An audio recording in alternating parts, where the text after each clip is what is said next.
Gus Dur, terus kudeta, itu kan bahasa musiman. Itu akan muncul ketika mendekati pemilu seperti ini. Pasti akan ramai ketika mendekati pemilu, gitu loh. Ya, saya perlu luruskan sedikit ya, secara garis besar, soal Gus Muhaimin dan Gus Dur. Memang saya waktu itu pelaku ketika konflik itu. 2008 ya? Ya, saya waktu itu ikut Gus Dur. Posisi waktu itu saya ketua DPW. Oh. Ketua DPW. Dan ketika terjadi dualisme, saya ikut Gus Dur, muktamar di Parung.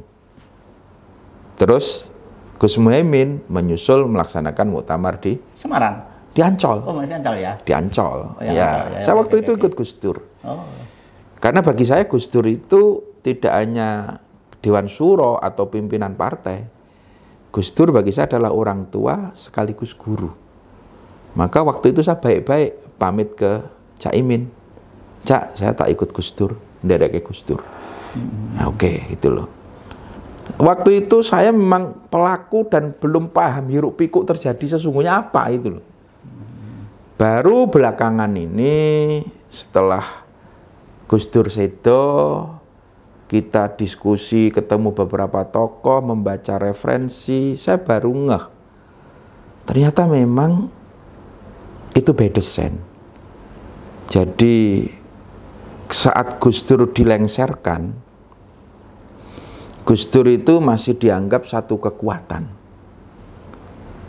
Sisa-sisa Orde Baru itu sangat khawatir Gus Dur itu bisa comeback. Maka waktu itu Gus Dur harus dipotong kakinya, tanda kutip. Kaki kekuatan politik Gus Dur itu ada di PKB. Maka bagaimana memisahkan Gus Dur dari PKB? Atau merusak kekuatan politik tadi. Lah, mulai dari situlah ada operasi intelijen.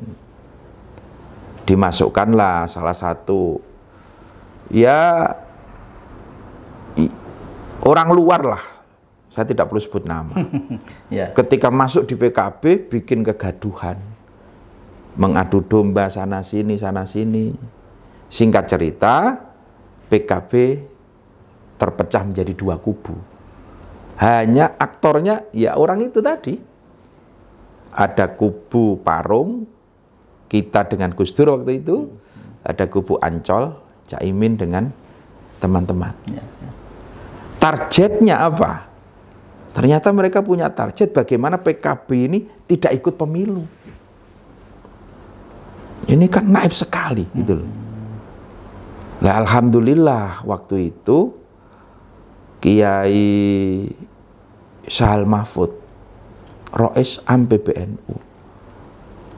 Karena waktu dualisme itu Cak Imin sudah, ya udah ini gimana lagi? Ini bisa-bisa nggak diakui semua dan nggak ikut pemilu.